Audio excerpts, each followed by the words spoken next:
요즘 마블 어떠세요? 수많은 히어로 중 앤트맨은 좋아하시나요? 저는 요즘 마블을 크게 즐기지도 크게 싫어하지도 않아요. 다만 앤트맨 캐릭터는 오래전부터 아주 좋아했죠. 그래서일까요? 2023년 올해 첫 개봉한 마블 영화 앤트맨과 와스프 퀀텀 매니아를 저는 제법 재미있게 관람했습니다. 마블 팬분들은 이번 주 안에 많이들 보실 것 같은데요. 지금부터 스포 없는 감상기 그리고 앞으로의 마블의 방향에 대해 이야기를 나눠보려 합니다. 마블을 좋아하시는 분들과 싫어하시는 분들은 같은 이유로 작품을 다르게 평가하시는 것 같아요. 바로 전작들을 꼭 봐야 영화를 즐길 수 있다는 거죠. 전작을 보신 분들은 한 작품을 봐도 여러 편을 동시에 본 것 같은 농도 짙은 재미를 느끼실 수 있는 반면 전작을 안 보셨을 경우 작품을 즐기기는커녕 이야기를 이해하기도 어렵기 때문이 아닐까 싶어요. 개인적인 생각으로 이번 앤트맨도 마찬가지였던 것 같아요. 제 생각에 앤트맨 3편을 보기 전 꼭 보고 가셔야 할 작품은 앤트맨 1, 2편과 캡틴 아메리카 11워, 어벤져스 인피니티 워, 어벤져스 엔드게임, 그리고 디즈니 플러스의 드라마 중 한 편인 로키라고 생각해요. 진짜 많죠?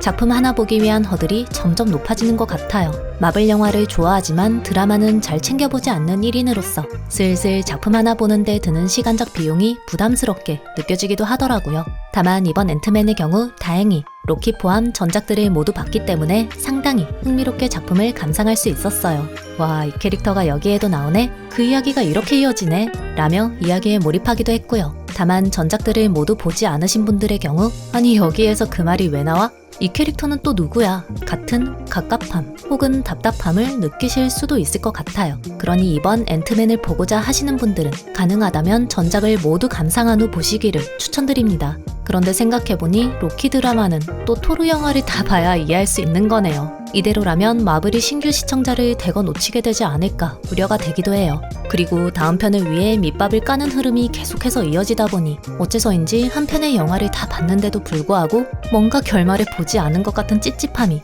살짝 남는 것도 어쩔 수 없는 요즘 마블 영화의 현주소인 것 같고요. 여러분들께서는 앤트맨을 왜 좋아하시나요? 저는 앤트맨이 다른 캐릭터들보다 웃긴 점이 특히 좋았어요.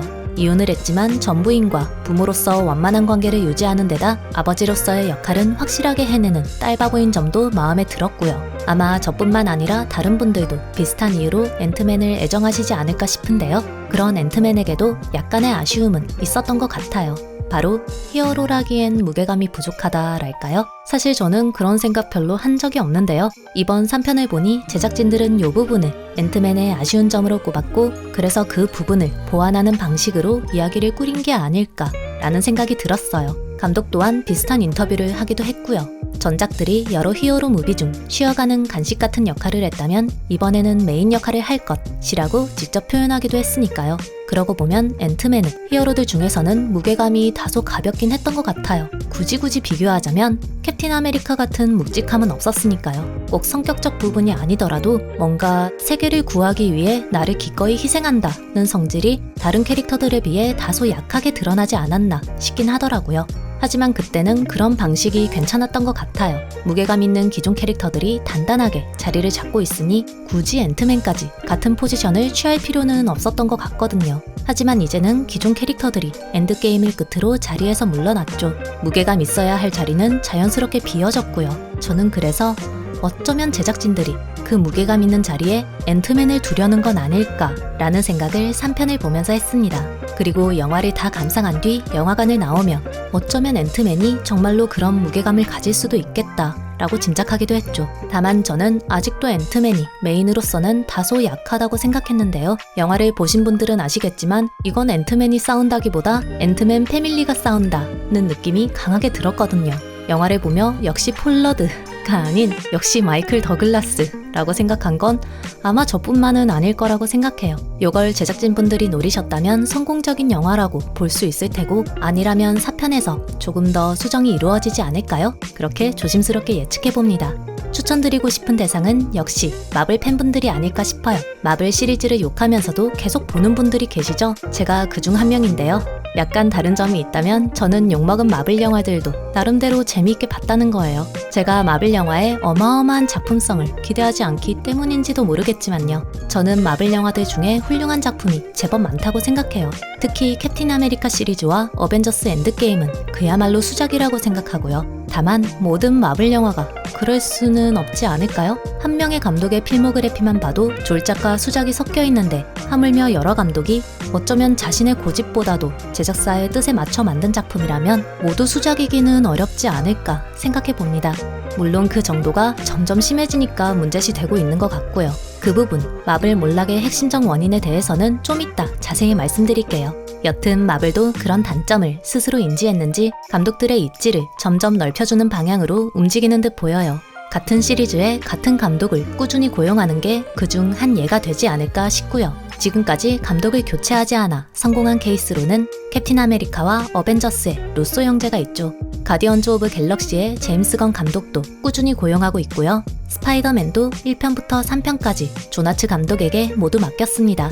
그리고 이 감독도 꾸준히 고용 중인데요. 바로 오늘 말씀드리는 시리즈인 앤트맨의 페이튼 리드 감독이에요. 제 의견을 아주 살풋이 말씀드려보자면 마블이 웬만하면 한 번 고용했고 그 시리즈가 나락에 갈 정도로 문제가 있는 게 아니라면 같은 감독을 다음 편에도 유지하는 게 좋지 않을까 생각해봅니다. 닥터 스트레인지도 스콧 데리슨 감독에서 샘 레이미 감독으로 교체되며 톤 앤 매너가 완전히 바뀌었죠. 사람마다 호불호는 있을 텐데요. 저는 개인적으로 작품이 지나치게 다른 작품처럼 보여 작품에 적응하는데 살짝 시간이 걸렸어요. 토르의 경우 감독 교체 성공적인 케이스라고 불리며 호평을 받았죠. 다만 호평에 너무 힘입은 걸까요? 러브 앤 썬더에서 감독이 하고 싶은 거 다 한 작품으로 불리며 여러 비판을 받은 걸로 알고 있어요. 마블이 제작사가 힘이 세다고는 하지만 배우 캐스팅이나 작품이 드러내고자 하는 가치관 등은 대부분 감독이 정하는 걸로 알고 있어요. 그런데 다음 편부터 다른 사람이 연출을 맡으면 작품이 가지고 있던 전체적인 방향성이나 스타일이 좋은 쪽으로든 나쁜 쪽으로든 크게 흔들릴 수밖에 없겠죠. 그런 면에서 어디까지나 저의 개인적인 추측이지만 앤트맨 3편은 1, 2편과 감독이 같아서인지 기존 앤트맨의 매력을 잘 살렸다는 생각이 들었어요. 이야기 흐름이나 분위기도 기존의 것과 크게 다르지 않아 1, 2편을 애정하던 한 사람으로서 상당히 흡족해하며 관람했고요.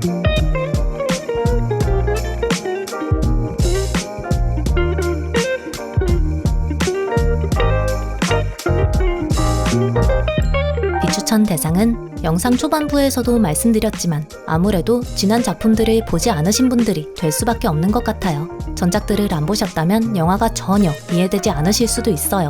어쩌면 이해되는 게 이상할 정도랄까요? 그러니 꼭 지난 작품을 보고 가시길 추천드립니다.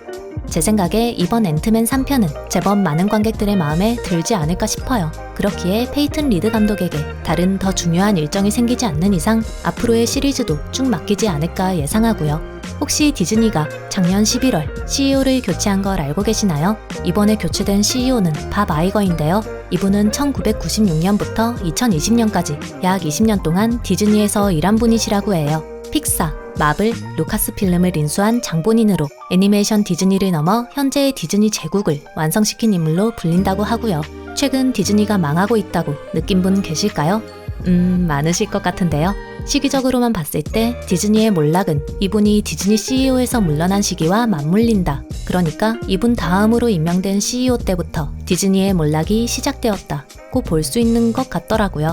참고로 많은 분들로부터 사랑받고 있는 어벤져스 시리즈도 밥 아이거 아래 탄생한 작품이라고 하고요. 밥 아이거 다음으로 임명된 CEO는 밥 체이팩이었는데요.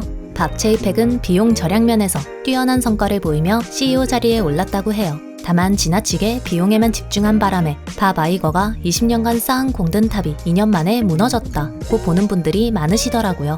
밥 체이팩은 시기적으로도 좀 불운한 인물이라고 볼 수 있을 것 같은데요. CEO에 임명됐을 때 코로나 바이러스가 전 세계를 덮쳤고 앞으로 승부는 영화관이 아닌 스트리밍에서 갈릴 것이라고 많은 이들이 내다봤죠. 밥 체이팩도 그렇기에 스트리밍, 즉 디즈니 플러스에 집중하기 시작했다고 하고요. 밥 체이팩은 특히 넷플릭스를 이기는 데에 많은 힘을 썼다고 하는데요. 노력 끝에 구독자 수는 넷플릭스를 넘어서게 됐지만 안타깝게도 구독자 수만 늘었을 뿐 마케팅에 너무 많은 비용을 쓴 탓에 재무 건전성은 빠르게 악화됐다고 해요. 그렇게 돈에만 집중해서 일하다 보니 여러 인물들과의 갈등, 대표적으로는 스칼렛 요한슨과 법정 소송까지도 가게 됐고요. 그 이외의 작품들도 줄줄이 흥행해서 실패하며 지난 11월 8일 디즈니의 주가는 9.11 테러 이후 가장 큰 낙폭인 13% 하락을 기록했다고 하네요. 결국 밥 체이팩은 실적 부진을 책임지고 CEO 자리에서 물러났고 밥 아이거가 다시 돌아왔다고 합니다. 잠깐, 여기까지 들으신 분들께서는 이거 앤트맨 리뷰 맞지? 라고 생각하실지도 모르겠어요. 맞습니다. 그게 저는 앞서 말씀드렸듯 마블 작품은 어쩌면 감독만큼이나 제작사의 판단이 중요하다고도 보고, 그렇기에 디즈니 CEO 교체는 앞으로의 마블의 흐름에 제법 큰 영향이 있을 수도 있다고 생각해서요. 앤트맨 3편 공개와 함께 스파이더맨 4편 제작 확정 소식도 전해졌는데요. 밥 아이거의 지휘 아래 히어로들이 어떻게 움직일지 기대해보시는 것도 좋을 것 같아요. 영상 봐주셔서 감사드려요. 그럼 우리는 다음에 또 만나요. 뿅!